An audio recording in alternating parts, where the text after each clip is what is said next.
Are you tired of being told what to think and how to act?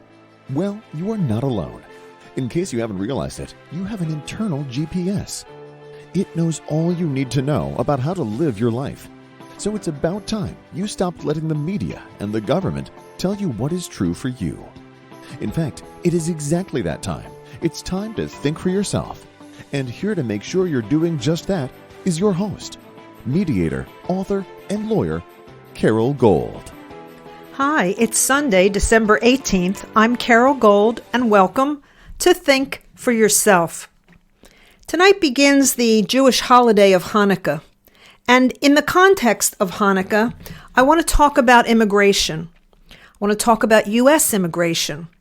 And let me tell you why it's in the context of Hanukkah. It's actually in the context of Judaism in the larger picture. In Judaism, as in most religions that are founded and grounded in loving and compassionate principle, there is a quality that one should be exhibiting within that religion, and that quality is charity.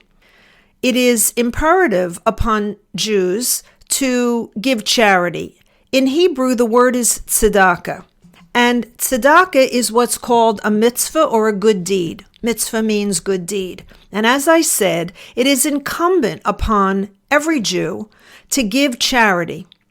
But there is a caveat to giving charity in Judaism, and it's this. You are not allowed to give charity to the point that it puts you in the position of needing charity. Now, if you think about that, it's a logical and rational principle or directive. If you give and give and give until you have nothing and you are in a position to need help, to need charity, you haven't really solved a problem. You may have eliminated or alleviated it somewhere else, but now you've added to the burden in a society of you needing to be taken care of. The reason that I bring this up in the context of immigration is because I believe the Biden administration's current position, current policy on immigration is in fact doing. It is putting the United States in the position of that person, or the equivalent of that person, who gives so much charity that they themselves become needy. And I say this because we have now what is indisputably an open, unenforced southern border. Now, I know that this country belongs to all of us, all of you who are listening who may be citizens of the United States. I know I have listeners from around the world. But I want to, for the moment, simply address those of you who are United States citizens. This is, in essence, my country. It's your country. But I live in Texas. So Texas is my state. And what's happening in my state is deliberate, unjustifiable, inexcusable, and criminal. Not to mention in violation of the United States Constitution, a document that so many people lately seem to think isn't all that important. And some of the people who think that document isn't all that important reside in the White House and in the State Department and in Homeland Security and in the FBI. They are members of this administration who are deliberately, Alejandro Mayorkas, deliberately allowing unfettered crossing of our southern border. There are several problems that creates. One is additional population that need to be taken care of. The people who are coming across our southern border, almost without exception, their first language is not English. They may not speak it at all. They come from different cultures that have different ways of living, different ways of even inhabiting a home or a neighborhood. We have different cultures around the world that interact within the culture itself quite differently than we do here in the United States. And while we have always been what we call a melting pot, at some point, the pot has stopped melting, and those people who are coming in are not assimilating into the culture. They are operating within it, but with the means and the methods that they used in what was their home country or their country of origin. And they are taking advantage of the social programs and system and government programs here in the United States that allow them to continue to do that. So number one, it's sheer population and its drain on our financial situation. If you think that not that many people have come in, or what's the big deal, let me try to just put it into perspective. Since Joe Biden took office, 2.5 million illegals have crossed the border. Now, they're the ones we know about. We can't count who we didn't catch. And they say 2 to 3 times get away to the number that we actually catch. But let's just say 2.5 million is the actual number. Forget all the ones who got in, and we're not counting them. If 2.5 million people were given their own state, if we took all those illegal aliens and gave them territory, gave them a state, that state would be larger than the population of New Mexico, Nebraska, West Virginia, Idaho, Hawaii, New Hampshire, Maine, Montana, Rhode Island, Delaware, North and South Dakotas, Alaska, Vermont, and Wyoming. I'm sure that gives you pause for thought. It certainly gives me pause for thought. So first we have the sheer number of people that are here who are not assimilating, but who are benefiting from all of the social services and government programs. But with those people comes several things. Comes fentanyl, which is the number one killer in our country. 100,000 people have died from fentanyl overdose. We have police officers who have been exposed to it who have nearly died. All you have to do is inhale it. You don't even have to take it in any other form. You can accidentally get it in a prescription medication if you're not careful about where you get your prescriptions from. You can get it at a party. You can get it from a friend. You can have it in a drink. It doesn't take an addiction to fentanyl to kill you. It only takes exposure to it. One time can kill you. And that's why we have lost so many people to fentanyl. And that's coming in our southern border, unfettered. Thousands, if not tens of thousands, if not hundreds of thousands of pounds of it and other illegal narcotics coming across an open southern border. So now we have the sheer magnitude of the population, and now we have the drugs coming in. We have the sex trafficking. I think the United States is number one in the world in sex trafficking. We have that coming in. We have all of these women and young women who are being raped along the way by the mules and the drug cartels who are abusing them and using them and doing horrific things to children and running those children back across that border several times as stooges so that they can get adults in pretending to be the parents of those children. It is a horrific situation. And I live in Texas, and I can tell you the following. I've lived in Texas since 2013. I lived north of Austin for 2.5 years. I lived in Austin proper for 3 years.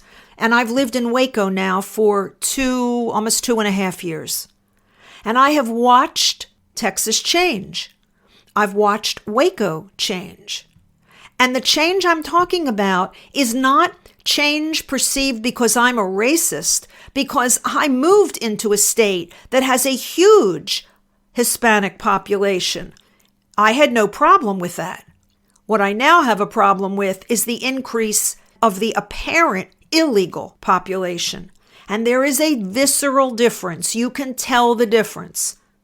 The other thing that happens here in Texas, for those of you who may either experience it moderately across the country or who live in Texas and experiencing it daily, it's incredibly difficult to find laborers in Texas who will work for anything other than cash. And the reason is obvious. They're not declaring it. They are mostly illegal. And even if they're legal, they're not declaring their income.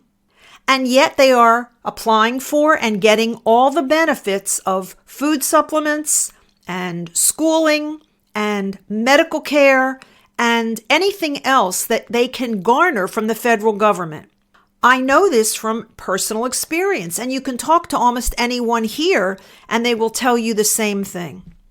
And one of the reasons it's so infuriating is that, for example, a friend of mine is having surgery tomorrow. He and his wife are both entrepreneurs. They're a young couple. They're in their 30s, late 30s, and he has his own business and she has her own business. They both have LLCs. They both pay taxes. They both run their businesses above board. They pay $500 a month, $6,000 a year for health insurance. As I said, tomorrow he's going into surgery. His surgery is $85,000. It's on his knee. His health insurance pays $50,000. So he and his wife, who work hard for everything they have, will now have a $35,000 debt they have to pay off in the next few years because they do everything by the book and their health insurance doesn't cover it. But if you're illegal in Texas, you're going to get all the health care you need. The system is swamped. It's overloaded. It's hard to get health care. There's a long wait. I don't think that's unique to Texas, but it's particularly bad here.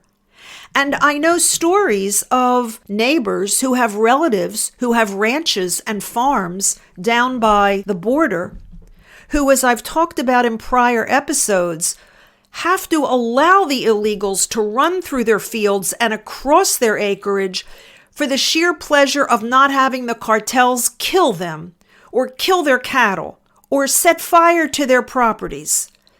And so, because the government won't do anything about it, and as Alejandro Mayorkas repeatedly lies, the border is protected and closed, the border is not open, nothing could be a more blatant lie than that. So when people talk about conspiracy theories, this is not a conspiracy theory. This is reality. I live here. I'm in Texas. I can tell you firsthand. It is shameful. And it violates that principle that I started talking about at the beginning of the episode, which is when you give until you've depleted yourself and become yourself an object of charity, you've not solved anything. You've created a new problem. And it's not just the southern border and the people coming across it and the drugs that are chewing away, eating away at our financial situation, at our economy, and at our culture.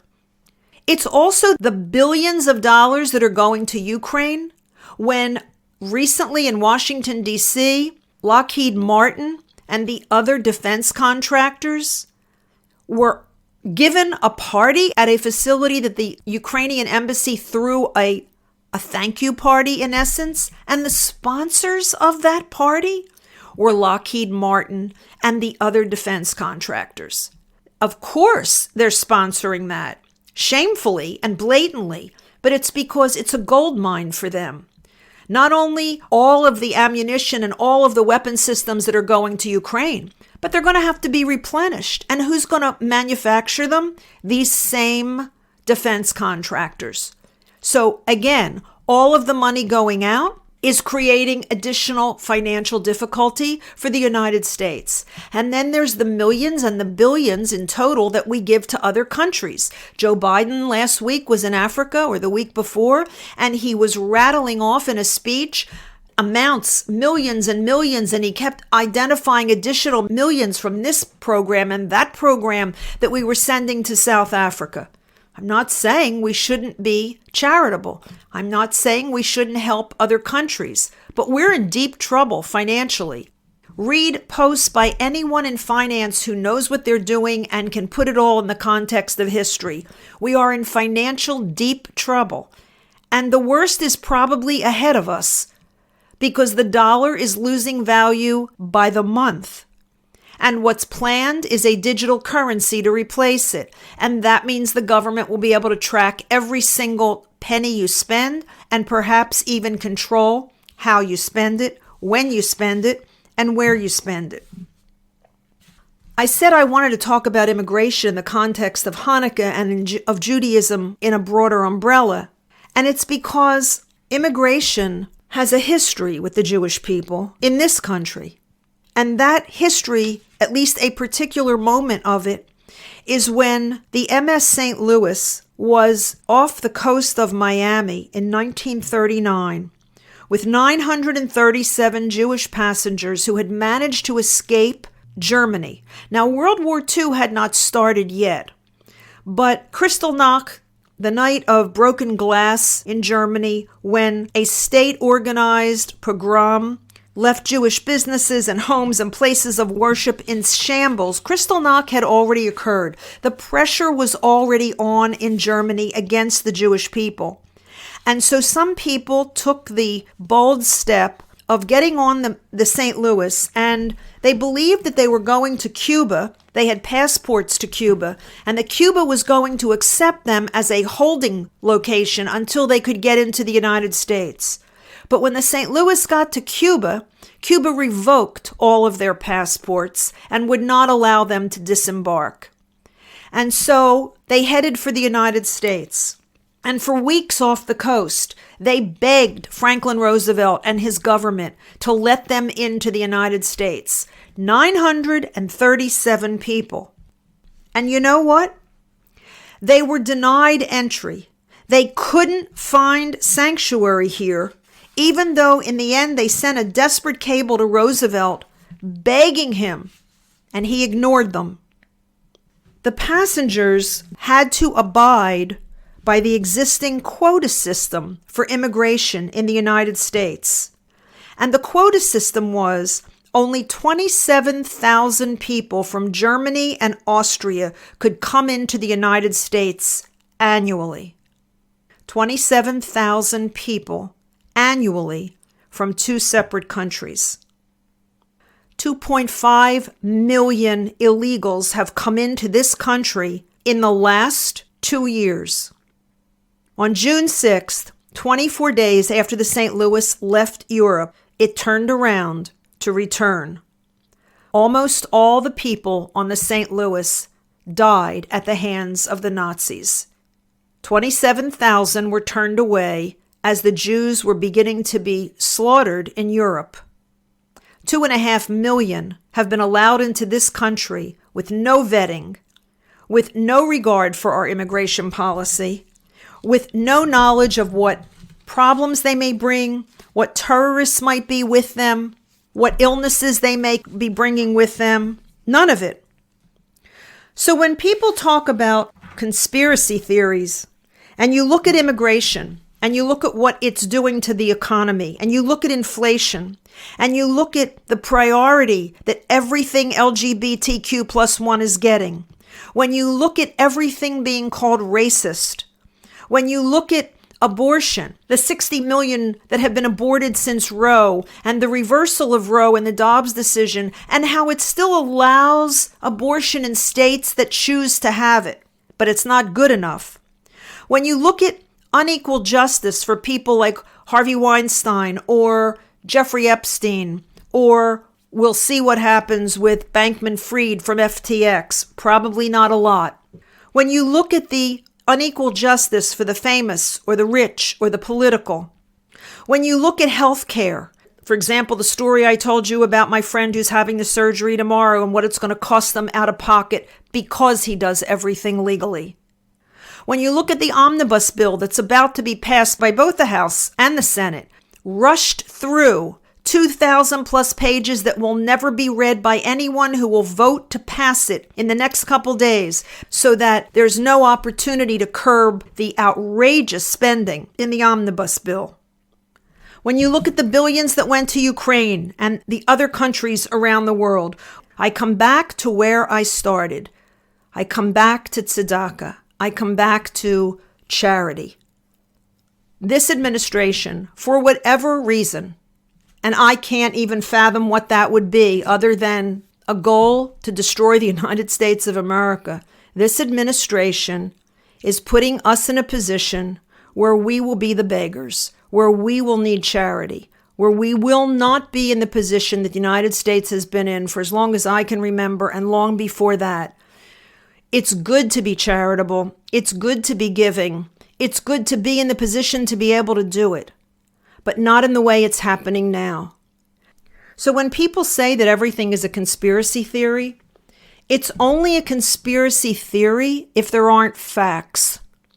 But if you look at the facts and you face reality and you look at what's happening on all of the fronts that I talked about in tonight's podcast, you come to only one conclusion. These aren't conspiracy theories. These are conspiracy facts. But the conspiracy isn't by an outlying group that's trying to take down the duly installed government. This conspiracy appears to be occurring within the government, duly installed or not. And it's putting us in a position where we will need to put a hand out and ask someone to help us.